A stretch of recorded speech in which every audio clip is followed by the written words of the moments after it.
Läheisen kuolema tuo mukanaan surua ja huolta. Hautajaisjärjestelyt on silti hyvä aloittaa heti kuoleman tapahduttua. Hautajaisten järjestely saattaa myös auttaa surun käsittelyssä.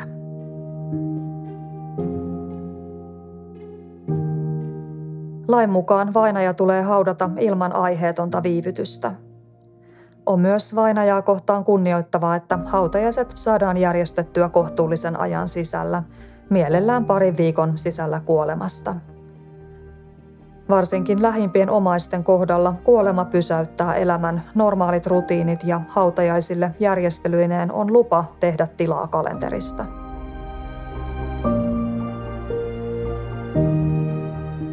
Vantaalla asiat saat liikkeelle ottamalla yhteyden Vantaan seurakuntien hautausmaan toimistoon.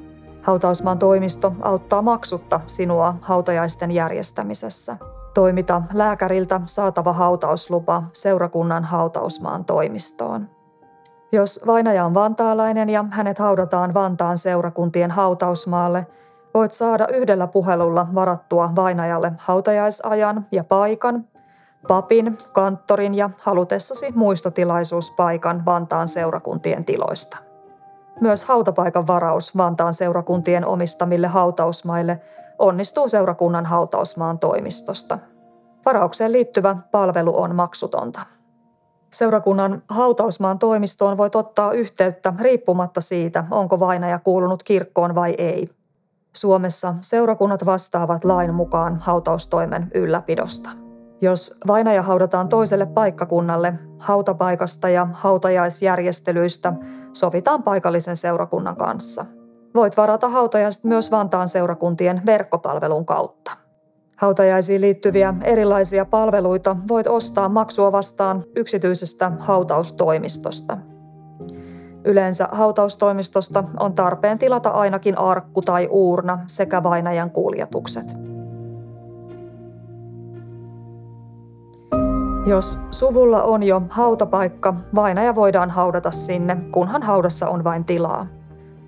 Jos hautapaikkaa ei ole, sellaisen voi tilata seurakuntien hautausmaan toimistosta. Hautapaikoista laskutetaan hautaushinnaston mukaan. Hautaustapoja on monia. Hautaustapa vaikuttaa hautajaisten toteutukseen. Perinteisin tapa on ruumiin hautaaminen arkussa. Nykyisin suurin osa vainajista tuhkataan ja hautaan laitetaan tuhkat sisältävä uurna.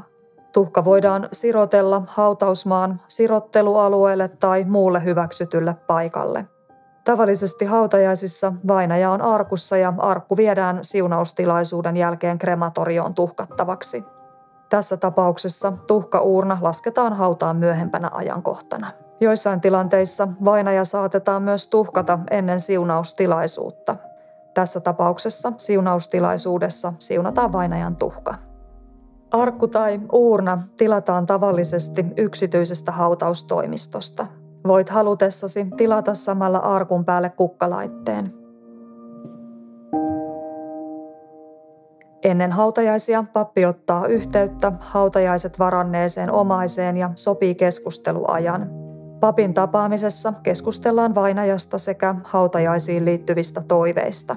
Papin kanssa käydään läpi kirkossa tai kappelissa järjestettävän siunaustilaisuuden ohjelma ja tehdään siihen liittyviä valintoja. Siunaustilaisuuden musiikista vastaa seurakunnan kanttori. Hänen kanssaan voi esimerkiksi puhelimitse tai sähköpostitse sopia tarkemmista musiikkiin liittyvistä toiveista. Kirkkoon kuulumaton henkilö voidaan siunata kristillisesti hautaan, jos omaiset näin toivovat ja jos se ei loukkaa vainajan vakaumusta. Näistä asioista on mahdollisuuksien mukaan hyvä puhua ennen kuolemaa läheisten ihmisten kanssa. Tietyissä seurakunnan tiloissa voidaan järjestää uskonnottomat tai jonkin muun uskonnon kuin kristinuskon tapojen mukaiset hautajaiset. Kirkkoon kuulumattomien siunaustilaisuuksiin käytettävistä tiloista peritään tilavuokra.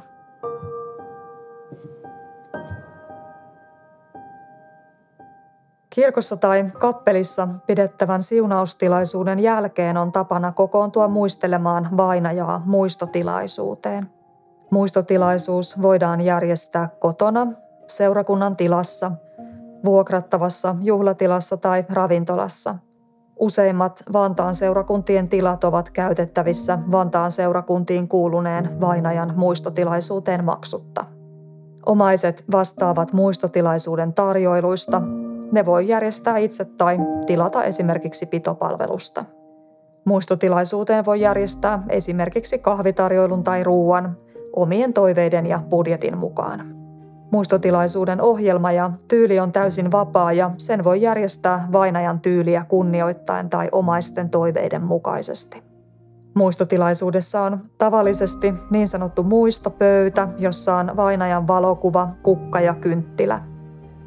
Tapana on lukea ääneen omaisille lähetetyt adressit ja suruvalitteluviestit. Ohjelmassa voi olla puheenvuoroja, vainajan muistelua ja musiikkia.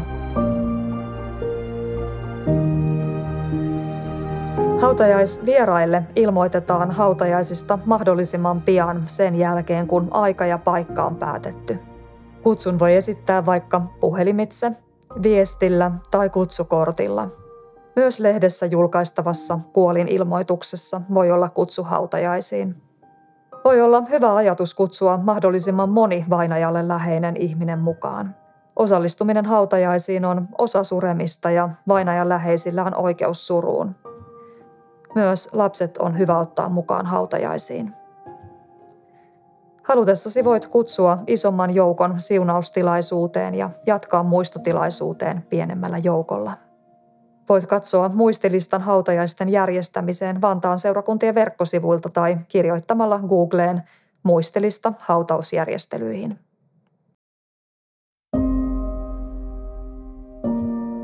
Kirjoitettu hautaustahto helpottaa hautajaisten järjestelyä. Hautaustahdossa kerrotaan, minkälaiset hautajaiset haluaa itselleen järjestettävän.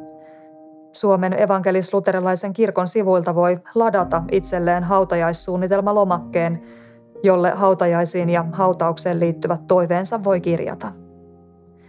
Tästä tahdosta kannattaa kertoa lähiomaisille sekä jättää tulostettu paperi paikkaan, josta se on helppo löytää.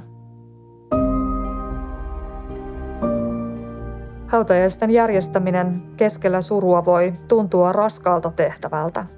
Jos taakka tuntuu liian raskaalta, kannattaa pyytää apua muilta läheisiltä ja vainajan ystäviltä. Myös seurakunnissa on paljon osaamista surussa tukemiseen.